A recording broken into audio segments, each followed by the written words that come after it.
플라기우스 농정인데 2000년 교회사를 털어서 이렇게 언급되는 사람들은 그 시대뿐만 아니라 그 몇 세대를 거쳐 영향을 주는 그런 이제 대단한 사람들입니다.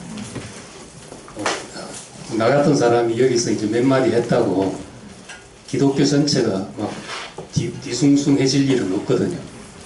그래서 이제 뭐 마음 놓고 얘기를 하지만 이런 사람은 한마디가 그 시대를 좌지우지할 만큼 그런 영향력이 있었던 사람이기 때문에 우리 뭐 간단하게 옆집 아저씨 부르듯이 언급하고 지나가지만은 이 사람의 생각과 그 한마디 한마디가 그 시대 사람들을 얼마나 크게 움직였는가 이런 것을 좀 감안하고 이제 보면 좋을 겁니다.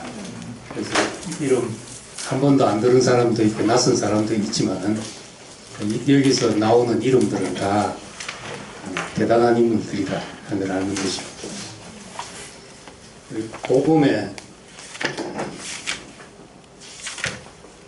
복음의 핵심 가치가 뭐라고 말할 수 있겠습니까? 복음이다. 우리에게 복음이다. 예? 예, 살게 한다. 예수 그리스도. 십자가. 죽으나 사나 십자가. 우리는 살게 하는 예수 그리스도 십자가.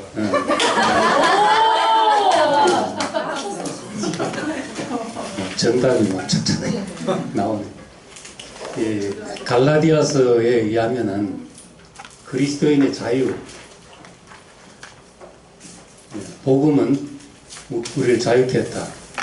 자유케 하려고 자유를 주셨으니, 갈라디아서 5장 1절을 보면 자유케 하려고 자유를 주셨으니, 그 말은 복음은 우리를 자유케 하는 것인데, 자유케 하려고 자유를 주셨다는 것은 자유가 목적이라는 말이기도 합니다. 다시는 종의 멍에를 매지 말라, 이런 말이죠. 이 복음의 자유, 우리가 뭘 하지 말아야 되고 해야 되고 이런 율법적인 데서 그 생명의 자율로서 우리가 살아간다는 것은 놀라운 전환이고 대단한 축복이죠. 그래서 내 생명대로 우리 교회에서도 내 생명대로 생명을 따라 행한다 하는 것은 이건 이제 율법 시대에서 율법을 따라 살던 시대에서 우리 속에 있는 생명을 따라 산다. 내율에 의해서 움직인다는 것은 우리에게 그 자유를 선언한 것과 같은데, 이 복음의 자유는 내 생명대로 살아서 좋을 수도 있지만은 또 방종이 나올 수가 있죠. 뭐 그렇다 하더라도 말릴 수 없는. 그래서 갈라디아서 5장 1절에서는 아까 말한 대로 자유케 하려고 자유를 주셨으니 다시는 종의 멍에를 매지 말라 했는데, 13절에 가서는 이 자유로 너희가 육체의 기회를 삼지 말라.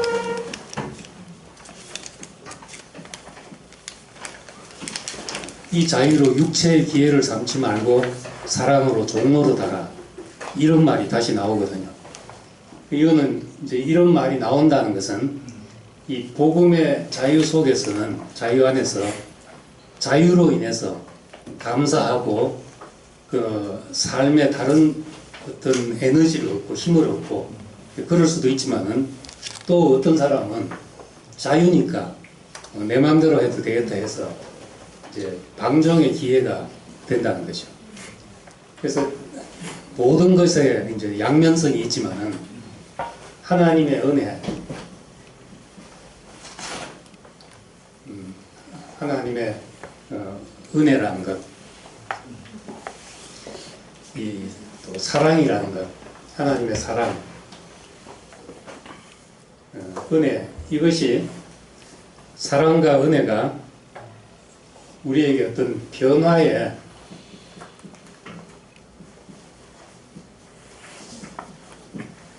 변화의 동력이잖아요. 우리가 이렇게 해야 된다 하는 데서 이렇게 해야 된다, 이렇게 살던 데서 자유를 얻고, 이 자유는 하나님의 사랑과 그 은혜다. 이 사랑과 은혜가 우리 인생의 마중물이 돼가지고 우리에게서 이제 하나님의 뜻대로 살 수 있는 그 힘을 공급하는 것이요. 그래서 사랑과 은혜가 변화의 동력이 될 수도 있는데, 어떤 사람에게는 이것이 망가지게 하는, 응석바지로 만들 수도 있다는 겁니다. 우리 교회에서 이제 네가 죽어야 된다 하지 않고 자신의 죽음으로 이렇게 우리가 다 그 넉넉한 죽음 안에서 살게 됐을 때 그 죽음을 보고 그래, 저것이 내 인생의 본이구나 하고 살 수도 있는데, 그 죽음 안에서 자유를 누리다 보니까 그 안에서 이제 응석바지가 될 수도 있는 거죠. 제 마음대로 사는 방종이 되고 육체의 기회가 되고, 어린아이를 하면 사랑을 너무 많이 받아서 그것이 힘이 될 수도 있는데 이제 망가지는 아이들도 생기니까, 이제 이런 문제를 어떻게 해야 되냐 하는 게 이제 교회 안에 생겨나게 되는 겁니다. 그래서 미국에 있을 때 우리 초창기에는 이제 유학 온 애들도 있었고 젊은 사람들이 좀 있었는데, 버지니아에서 미술을 하는 그 미대 다니는 학생 둘이, 한 명은 정말 힘든 집에서, 그 엄마가 미국에서 이제 부모가 힘든 일을 하면서 공부를 시켜서 이렇게 힘든 일을 했고, 한 명은 한국에서 아버지가 넉넉하게 이제 공급을 해서 유학을 했는데, 그 부모가 힘들게 사는 아이가 하는 말이, 나는 이제 부모가 힘들었기 때문에 별로 아무것도 혜택을 별로 못 받았고, 그래서 나는 이제 철이 일찍 들었다. 일찍 내가 알아서 해야 되는구나 하는 생각을 하고, 철이 일찍 들었다.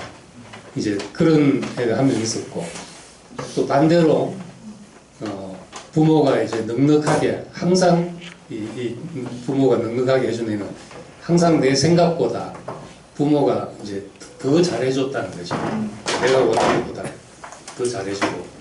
근데 이제 그 학생은 자기가 그것 때문에 내가 다른 사람을 대하는 태도에 있어도 늘 넉넉한 마음으로 대할 수 있었다. 이렇게 이제 둘이 서로 다른데, 달랐지만 이제 둘 다 잘된 케이스죠, 둘 다. 잘 되자면 이제 그런 힘든 상황에서도 정말 그것이 내가 일찍 세상에 눈을 뜨게 하고 철이 들게 하고 이렇게 할 수 있었고, 또 넉넉하게 해줬는데 그것이 넉넉한 마음으로 항상 살게 돼가지고 다른 사람을 대할 때도 늘 그런 마음으로, 부모가 나에게 대한 마음으로 대하게 됐다. 이제 이러면 얼마나 좋습니까? 근데 둘 다 이제 반대되는 경우도 생길 수 있거든요. 못 받아가지고 늘 결핍 때문에 다른 사람 앞에 그 강한 집착과 요구가 강한 이런 것이 나갈 수도 있고, 또 넉넉하게 받아서 제 마음대로 그냥 해버리고 이럴 수도 있는 것이요. 그래서 이 참 복음의 자유가, 그 속에 나타난 은혜와 사랑이 우리로 하여금 그 그리스도의 멍에를 메고 그와 같은 길을 가게 할 수도 있고, 혜택을 누리고 그냥 끝날 수도 있는 거죠. 교회가 이제 이 복음이 전파되면서 이제 몇 세기가 흐르고 나니까 이제 이런 문제가 나타나게 되는 겁니다. 특히 콘스탄틴 황제 이후로는 교회가 박해도 없어지고, 박해가 없을 뿐만 아니라 예수 믿는다는 것이 사회적으로 혜택을 받을 수 있는 그런 기회도 됐던 거죠. 예를 들면 예수 믿는 사람은 그래도 정직하다. 그래서 그런 사람 일 맡기면 된다. 이런 이제 풍토가 됐든지, 하여튼 그렇게 되다 보니까 그것이 이제 100년이 아니라 그것이 이제 한 세대가 이렇게 흐르고 보니까 교회 안에 이제 도덕적인 회의, 여기서 이제 이 도덕적 안일, 그리고 사회적으로 무책임한 사람들, 우리가 관계 속에서 어떤 책임을 져야 되고 이런 일이 생기는데 무책임하게 살고, 이런 이제 도덕적인 하락을 보면서 이 펠라기우스라는 사람이 이제 등장을 하기 시작한 거죠.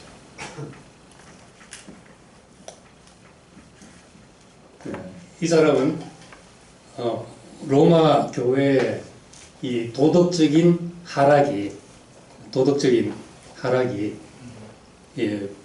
우리가 전한 복음이 왜곡돼서 그렇다고 진단을 하고, 그 왜곡이 어디서 생겨났는가? 왜곡이 은혜와 사랑, 이 일방적인 하나님의 베푸심이 은혜라는 것이 우리에게 부어져 가지고 우리로 하여금 하나님을 향하여 사는 이제 자발적인 의지,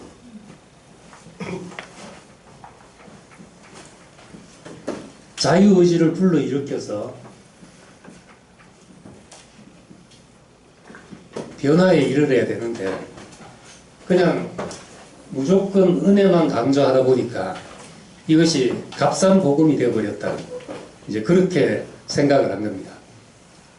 은혜는 있지만은 인간의 이제 자유의지를 사용하지 않았기 때문에, 우리에게 주신 그 의지가 발동되도록 하지 않았기 때문에 사회적으로 그냥 상식과 도덕과 이 수준에도 못 미치는 그런 그리스도인들이 되었다, 이렇게 생각을 한 겁니다. 이제 이러다 보니까 이제 강조하는 것이 펠라기우스가 그 강조하는 펠라기우스 그 생각의 항상 주제는 하나님이 우리에게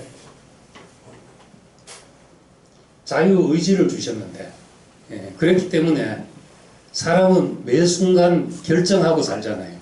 무엇이든지 뭘 밥을 먹어야 되겠다, 안 먹어야 되겠다, 어딜 가야 되겠다, 안 가야 되겠다, 모든 것이 매 순간 우리의 결정으로 이어진다는 거죠. 그 결정에는 우리의 의지가 바탕이 되는데, 이 얘기를 너무나 안 했기 때문에 은혜만을 이야기하다 보니까 이것이 참 우리의 궁극적인 목적인 그리스도의 분량, 변화에 이르지를 못하게 됐다. 그래서 자유의지와 인간의 책임, 그리고 그리스도의 장성한 분량에 이르는 성화, 이것이 이제 이 펠라기우스의 이제 강조점이었습니다.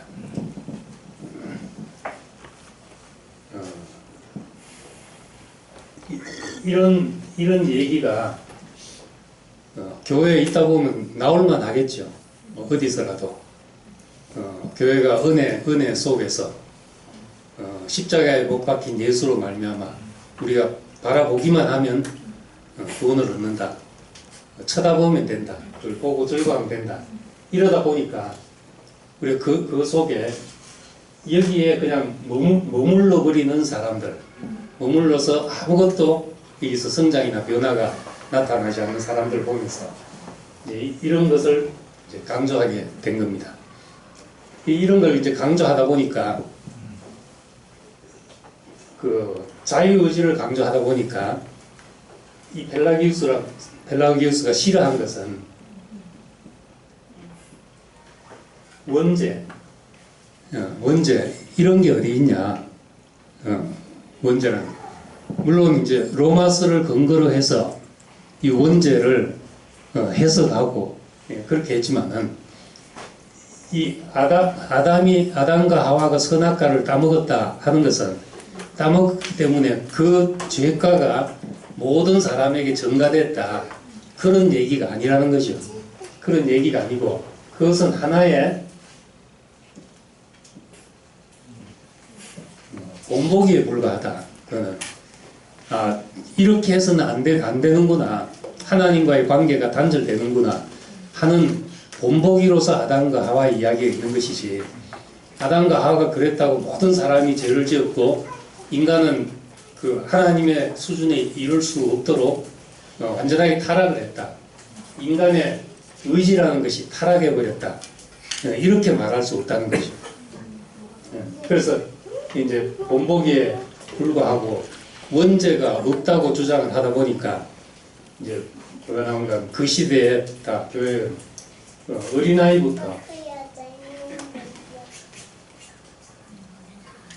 유아 세례를 받고 했는데 유아 세례 이런 것도 필요 없다.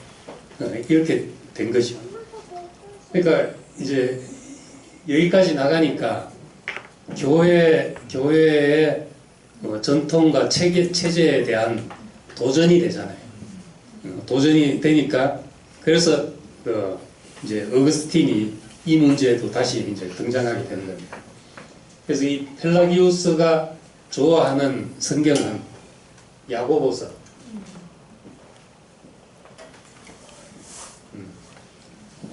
그리고 이제 복음서 중에서는 마태복음,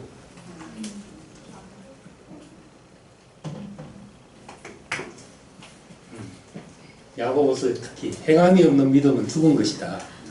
결국 우리의 믿음은 우리가 어떻게 행하느냐로 증명이 된다는 거죠. 아무리 믿는다 해도 그것이 우리의 행함으로 나오지 않으면은 이제 헛일이다. 이렇게 생각을 하는 겁니다. 여기에 대해서 이제 펠라기우스라고 했습니다.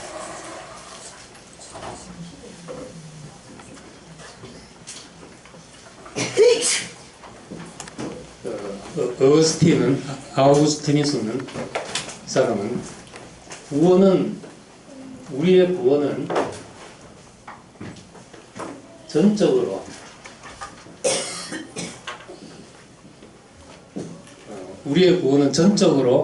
은총에 달렸다 하는 것이요.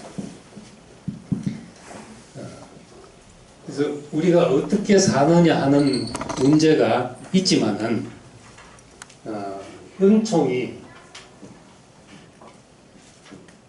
은총이 삶의 변화에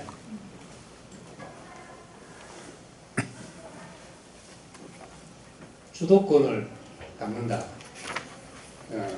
그러니까 은혜가 내 삶을 움직이는 힘이 돼야지. 말하자면 자기 의도 안 나오고 그렇게 되지. 우리의 의지가 은혜보다 앞서가면은 그건 다시 이제 율법으로 되돌아가는 이제 그 중요한 시점이 된다. 이제 그렇게 진단하는 겁니다. 구원은 전적인 은총이고 삶의 변화까지도 이제 은총이 우리 삶의 변화를 주도해 나가게 돼 있다 하는 것이죠. 그래서 이 어거스틴이 좋아하는 성경은 항상 이제 이런 논리가 로마서를 베이스로 이제 이런 이야기들을 하는 겁니다. 근데 그 사람의 의지, 우리 의지로 무엇을 죄를 안 짓고 그 올바른 것을 선택할 수 있냐 하는 문제에 대해서 이 펠라기우스는 우리의 의지가 그럴 수 있다 하는 것이고, 어거스틴은 인간의 의지는 이 선악과를 먹은 이래로 타락했기 때문에 죄를 짓지 않을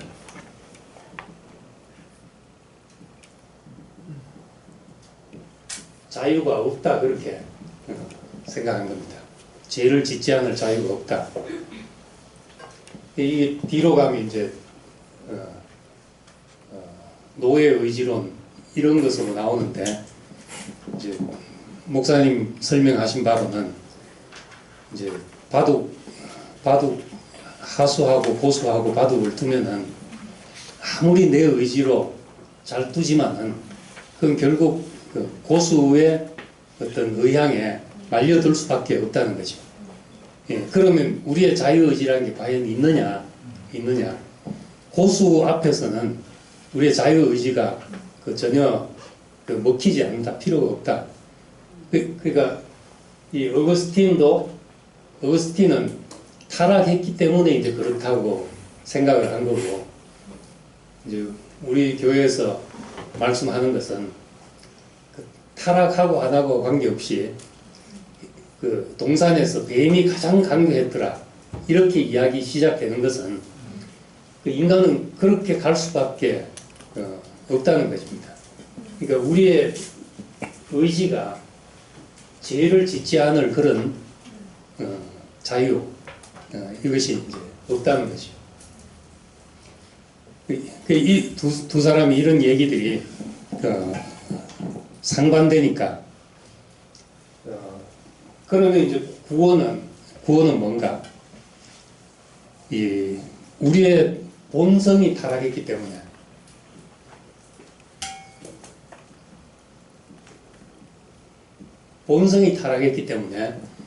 우리 스스로는 우리를 구원할 수 있는 내 의지로서 무엇을 할 수 있는 여력이 없고 구원은 구원자가 와야 된다.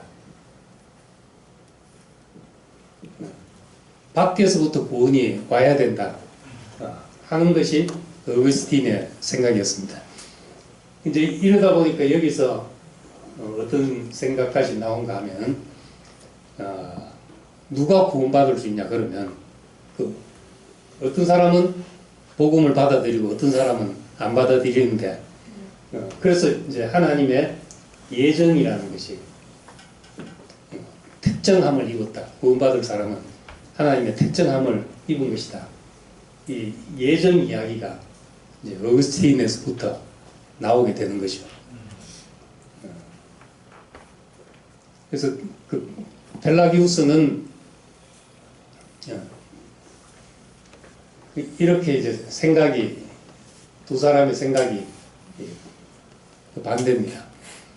근데 이 얘기가 이 사람 논쟁이 4세기에 이 두 사람의 논쟁으로 끝난 게 아니라 계속 반복돼서 나오는 논쟁이죠. 하나님의 은혜와 우리의 의지, 우리가 의지를 동원해서 내가 협력하고 어디까지가 내가 할 수 있는 영역이며 어디까지가 하나님의 은혜인가. 여기서 이제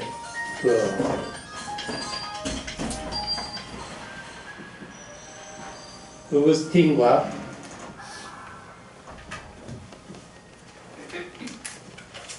펠라기우스 사이에 어거스틴은 이제 전적으로 은총에 달린 문제다. 펠라기우스는 인간의 자유의지, 하나님이 우리에게 순종할 의지를 주셨다. 이것을 우리가 적극적으로 사용해야 된다 하는 것인데, 이제 중간에 둘 다 일리는 있거든요. 그래서 이제 펠라기우스 시대가 이단으로 정제되고 하니까 이 사람의 이야기가 이제 4세기에 묵살됐지만은 일리가 있기 때문에 이제 반 펠라기우스가 나오죠. 반이라는 것은 하프, 엔티가 아니고 반 펠라기우스. 은총이 있어야 하지만은 이제 은총 플러스 이 반 펠라기우스는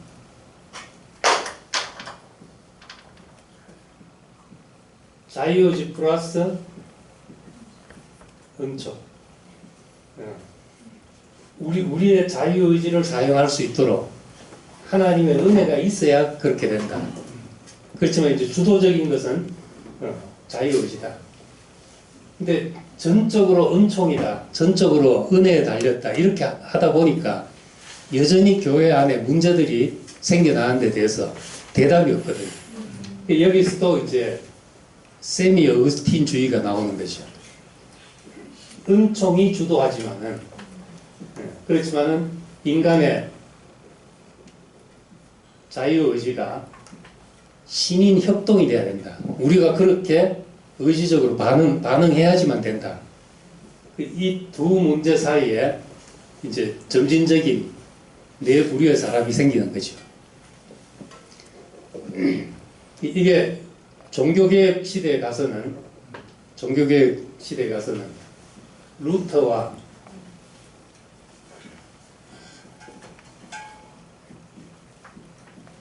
에라스무스가 같은 주제를 가지고 정반대 입장에 서게 됩니다.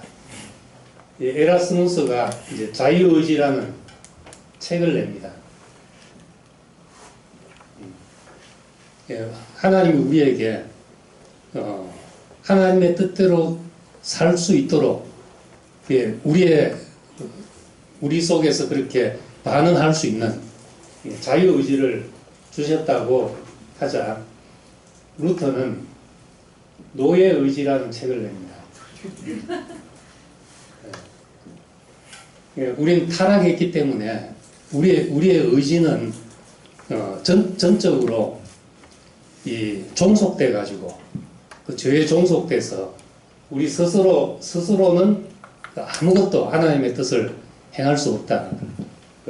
똑같은 것이 이제 반복이 되어서 나옵니다. 이 에라스무스는 종교개혁 시대에 가장 뛰어났던 인문주의자죠. 휴머니스트고 종교개혁은 사실은 이 사람이 알을 낳았고 루터가 이제 부활을 시켰다. 그럴 정도로 이 사람으로부터 출발된 어떤 새로운 생각들이 루터에게서 꽃을 피운 거죠. 근데 이 문제에서는 둘 다 이제 완전히 상반된 입장을 나타내게 됩니다. 그래서 지금 그 당시는 펠라기우스가 이단으로 정제되고 어거스틴이 이제 주류가 됐지만은 지금까지 보수적인 쪽에서는 루터의 입장을 다르고 어거스틴 루터의 입장을 다르고 진보적인 데서는 계속 펠라기우스, 에라스무스 이런 사람의 길을 지금도 다루고 있는 거죠. 우리가 어떻게 하느냐가 운명은 우리의 선택이다. 인간의 의지로 하나님의 뜻을 우리가 실현할 수 있다. 이것이 이제 인문주의자들, 휴머니스트들의 생각인 거죠. 여기서 이제 우리 한국의 장로교와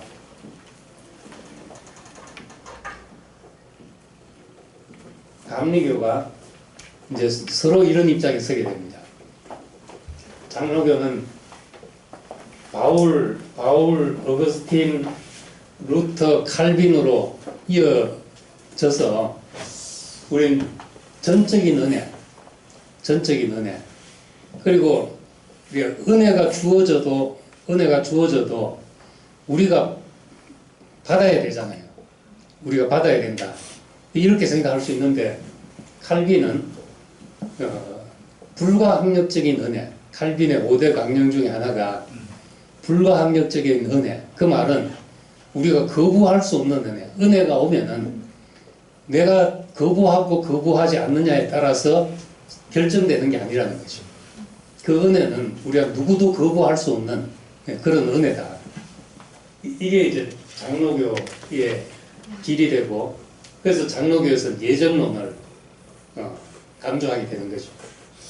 근데 감리교 창시자인 존 웨슬레도, 요한 웨슬레도, 이 사람도 펠라기우스와 똑같이, 펠라기우스는 로마 교회의 도덕적인 타락을 보고 거기에 자괴감을 느끼고 결국 우리의 의지를 자유하지 않아서 그런 것이다. 이렇게 했는데 감리교도 이 존 웨슬레가 영국의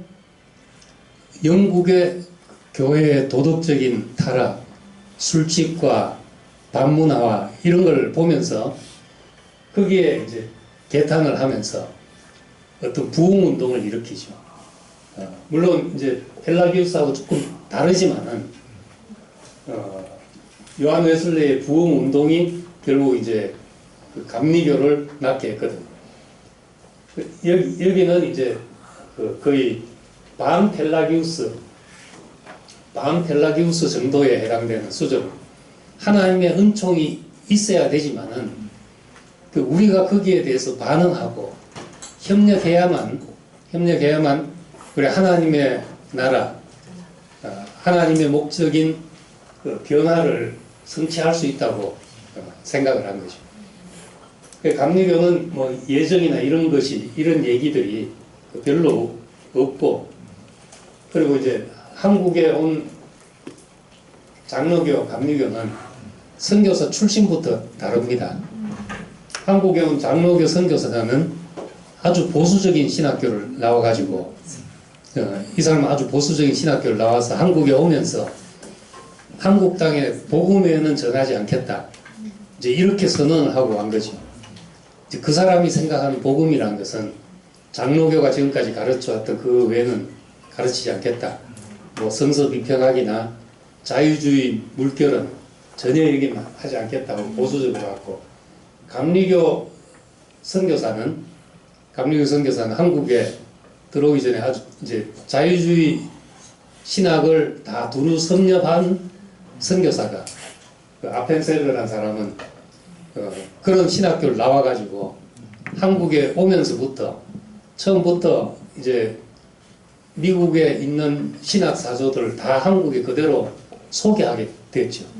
소개하게 돼가지고 이제 이쪽은 이제 진보의 길을 가고 보수의 길을 갔는데, 보수적일수록 자기하고 다른 것을 자꾸 갈라내야 됩니다. 못 견딥니다. 조금만 달라도 못 견디죠. 장로교는 지금 거의 200개가 가까운 교단으로 분열이 됐고, 감리교는 갈라졌다 또 합치고 갈라졌다 합치고 해서 하여튼 지금까지 이제 하나의 교단으로 종속에 온 거죠. 종속에 와서 이제 한국에 와서 충돌하다 보니까 이제 선교구를 나눈 거죠. 평양 중심으로 해서 이제 북쪽은 장로교, 중부지방은 감리교, 그리고 또 호남은 장로교, 경남은 호주 장로교, 이렇게 해서 선교 지역을 나눠서 했는데, 그래서 이제 감리교는 중부지방 많고 서울 평양은 둘 다 이제 공동교구로 해서 이렇게 해서 됐는데, 하여튼 그렇게 이제 갈라지게 되죠. 이 두 문제는 우리에게 은혜가 그냥 구원받았다 이것이 아니라 하나님의 궁극적인 목적인 하나님의 나라와 하나님의 의를 은혜만으로 이룰 수 있다. 이제 이렇게 생각하는 사람들이 이 길에 있고, 아니다. 은혜가 주어지지만은 그것이 우리의 의지가 하나님의 은혜에 협력이 돼야 된다. 합해져야 된다. 그런 사람이 이제 에라스무스 이제 감리교 이쪽으로 좀 오게 되는 겁니다. 이제 감리교에서 선결교가 이렇게 갈라져 나오고 된 거니까 이제 이쪽은 세훈 형제가 잘 알겠죠.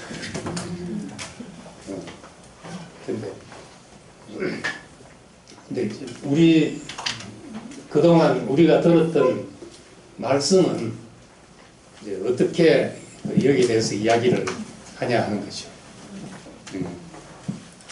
이 구원과 은총에서 하나님의 은혜와 우리의 의지가 어떻게 관계돼서 완성이 되냐. 그리고 기본적으로 먼저는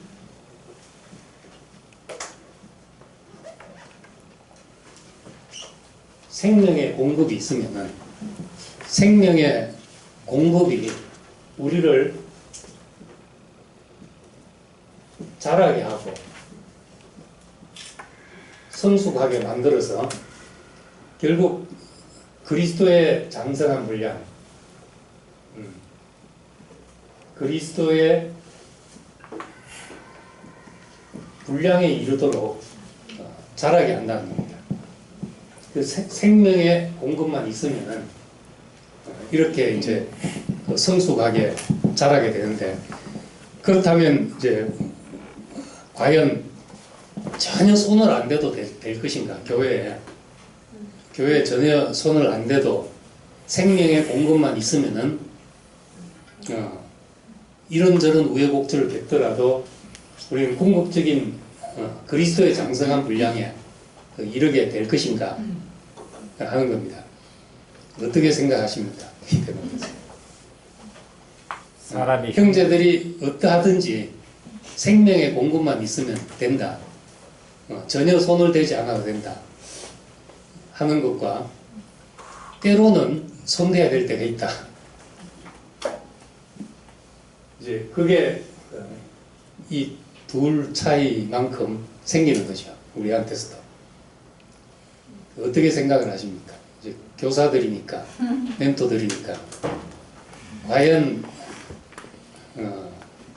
어떤 한계 상황에 왔는데 이거 손대야 되는가 손 안 대야 되는가, 의지를 발동시켜야 되는가 아닌가 하는 문제가 생길 수 있죠. 손대는 것보다는 지적하고 손대는 것보다는 그냥 그 우리의 의지로 하나님한테 그 협력한다. 이거는 그 해야 될 것 같아요. 지적 이런 거는 뭐 손대고 이런 차원이 아니고 은혜를 받았으면은, 그러니까 인간의 협력이라는 것을, 자유주의 인간의 협력이라는 것을 그 자발적인 의지도 있겠고 또 공동체 안에서 권면하고 권면하라는 말이 성경에 있으니까 이제 권면하고 지적하고 이런 것도 있을 수 있는데, 이제 그게 과연 필요한 것인가 안 한 것인가 어렵습니까? 목사님 말씀 40년 동안 하셨으니까 거기서 자기대로 듣고 자기대로 길이 있겠지만은, 저는 한번 이제 그런 얘기를 들은 거 있죠. 방목이란 것이 무조건 방관하는 것은 아니다. 방목한다는 것은 방관하는 것과 다르다. 목자는 방목을 하면서 양을 풀어놓고 있지만은 늘 지켜보고 있다는 겁니다. 늘 지켜보고 있고, 시편에 있는 표현대로 하자면 주의 지팡이가 막대기가 나를 아니하시나이다. 지팡이로서는 양을 길을 잃지 않도록 이렇게 몰아넣고, 막대기 가지고는 뭐 이리때가 온다든지 양을 노략질하는 어떤 것이 오면은 싸워서라도 물리치고 이렇게 해야 될 필요가 있다는 거죠. 그래서 이 캐나다 같은 데도 이제 넓은 데 가면은 진짜 담이 안 보이거든요. 담이 안 보여가지고 이건 정말 그냥 막 풀어놨나 싶은데, 넓어서 그렇지 넓어도 다 울타리가 다 있는 거죠.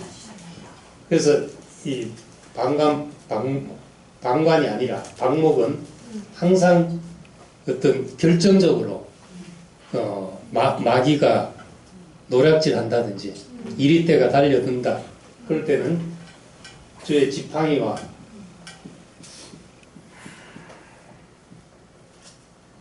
막대기가 동원돼야 될 때가 있다. 이제 99년도에 들은 이야기입니다. 그래서 목사님도 이제 한 번씩 말씀을 길게 하실 때는 사실 손을 대는 거죠. 우리 어떤 것에 그 뭐 일일이 시시콜콜 지적하는 것이 아니라 이제 큰 흐름에서 그런 일이 있을 수 있다는 거죠. 그렇다면 이제 펠라기우스 이야기를 전혀 배제하는 것이 아니거든요. 또 어떤 제가 들은 말씀들 가운데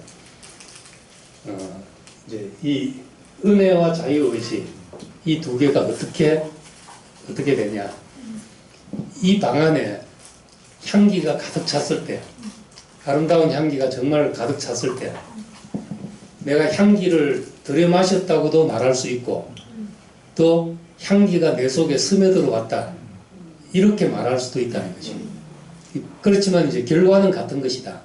결과는 같은 것이다. 그러니까 향기가 가득 찼을 때, 내가 들여 마셨다 이렇게 말할 수도 있는데, 향기가 아름다우니까 그냥 내 속으로 스며들어 왔다, 이렇게 말할 수도 있는 거죠. 그렇지만 그 속에는 둘 다 있는 것이거든. 둘 다. 그래서 바울이 이제 자기 일생, 나의 나된 것은 하나님의 은혜다. 나의 나된 것은 그 은혜로 말미암지 않은 것이 아무것도 없다. 이렇게 이제 고백하는데, 실제로 바울만큼 복음에 대한 강렬한 열망과 의지를 가지고 돌아다닌 사람이 어디 있냐는 거죠. 그러니까 은혜라는 말을 말만 들어버리면은 그냥 우리의 의지가 아무 필요 없다는 그런 오해가 돼가지고 감나무 밑에 입 벌리고 누워있는 그런 사람으로 만들 수도 있지만은, 이 은혜는 우리로 하여금 하나님을 향해서 살 수 있도록 그 힘을 불어넣는 거니까, 그 바울이 나의 나된 건 전적으로 하나님의 은혜다 하는데, 그 사람만큼 많이 돌아다닌 사람이 없고, 그 사람만큼 매를 많이 맞은 사람이 없다는 거죠. 이거는 이제 말로는 분리될 수 있지만은 실제로는 분리될 수 없는 것이다. 만약에 은혜다 하고 은혜 속에서 내 몸은 안 움직여지고 그냥 감나무 밑에 들어 누워 있게 된다면, 그럼 은혜라는 말을 잘못 들어서 그런 것일 수가 있다는 거죠. 이것은 우리의 반응을 불러일으키는, 우리의 마중물이 되는 게 같다는 겁니다. 그리고 또 그런 말씀 중에 하나는 마태복음 1장 3절에 유다는 다말에게서 베레스와 세라를 낳고, 이 말씀을 하실 때 유다는 다말에서 베레스와 세라를 낳았는데 둘이가 쌍둥이가 나왔거든요.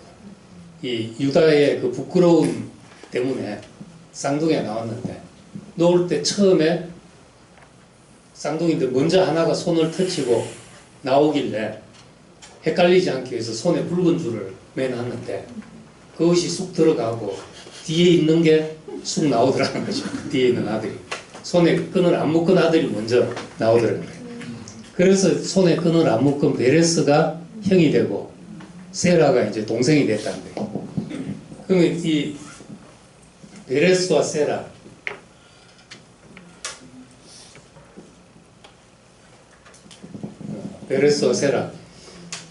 이 베레스는 결국 이제 하나님의 선택이라고 볼 수 있는 거죠. 하나님의 선택과 인간이 하나님의 선택받으려는 의지, 베레스와 세라를 이야기하면서 선택과 의지를 말씀하신 적이 있습니다. 이 두 사람을 봤을 때 우리가 뭘 하려고 한다고 해서 되는 것이 아니고, 전적으로 이 축복이 흐르는 길은 하나님의 그 선택이다, 이렇게 말씀하시면서 우리의 갈망, 하나님께 은혜를 받고 싶은 갈망이 있다고 다 은혜가 주어지냐, 그것이 아니라는 거죠. 근데 하나님의 선택이 그러면은 무작위냐,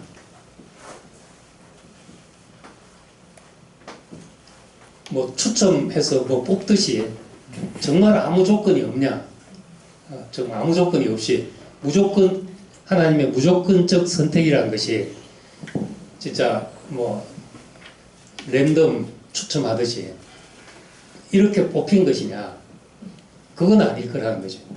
그 목사님 얘기는 하나님의 선택이 무조건적 선택이란 말이 우리가 생각하는 무작위라는 것이 아니라, 하나님이 보시는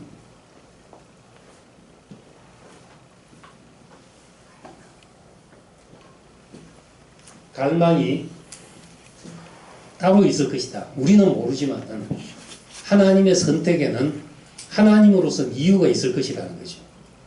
우리가 볼 때 내가 은혜를 입은 것이 도저히 나로서는 이유를 찾을 수가 없죠. 그러니까 전적으로 당신의 선택이고 은혜라고 우리는 말할 수밖에 없지만은, 그렇지만 하나님이 아무것도 안 보고 그렇게 하시는 게 아니라는 거예요.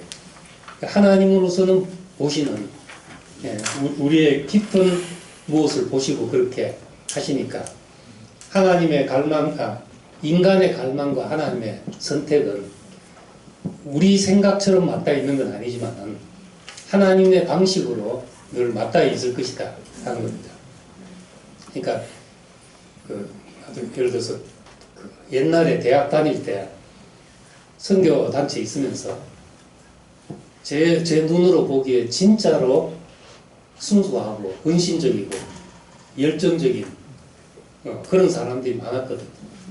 이제 거기에 비하면 나는 좀 낭창한 사람이었죠. 낭창하고 그때 열심히 한다고 하긴 했지만은 그 순수함을 볼 때는 항상 나는 여기서 계속 있어야 되나 말아야 되나, 신학교를 가야 되나, 이런 고민을 하는데 그런 고민 전혀 없이 하나님이 나를 이곳으로 불렀다.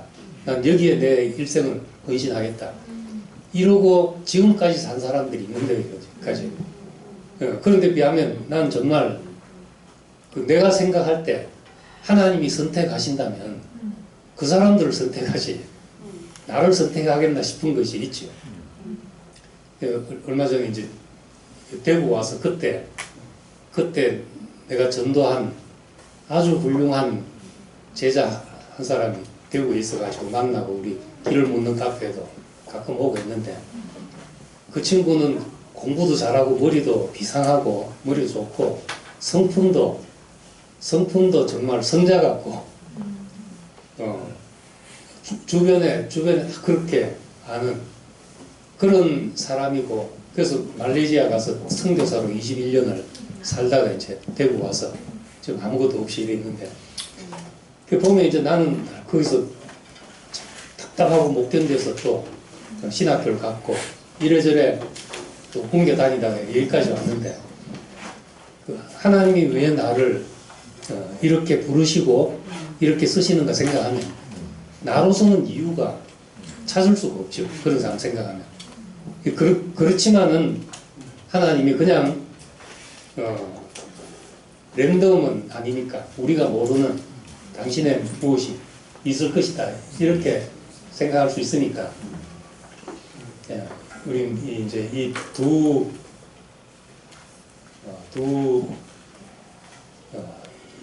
은총과 우리의 의지, 이게 실제적으로 수시로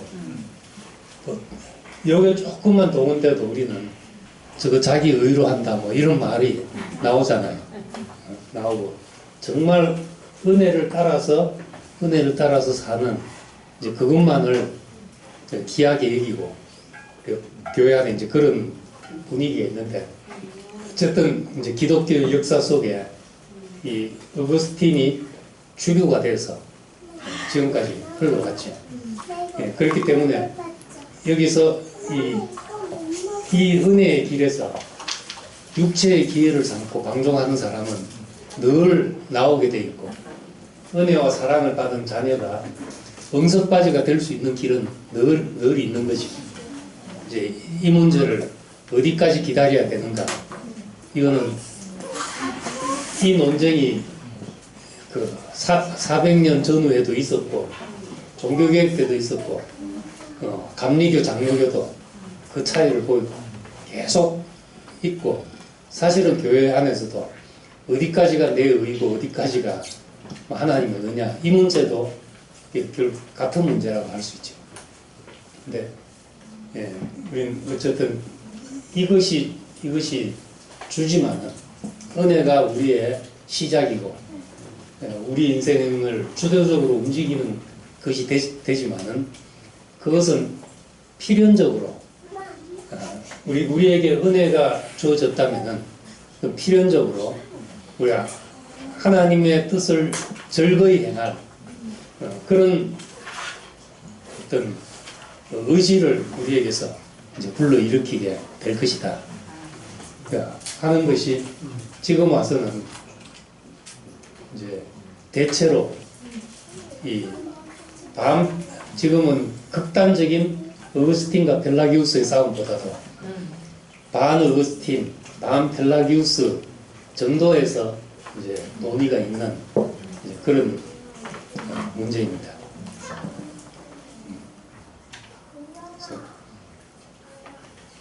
그래서 어떤 자리에 가면은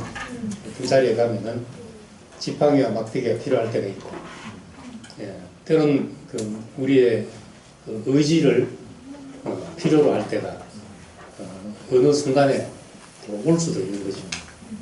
그래서 주께서 내게 자원하는 심령을 주사 하는 이제 그런 표현들이 있듯이 이 의지가 당신의 은혜로 말미암아 우리 속에서 즐거운 순종이 일어나도록 그렇게 소망하고 살게 되는 겁니다. 여기까지 하겠습니다.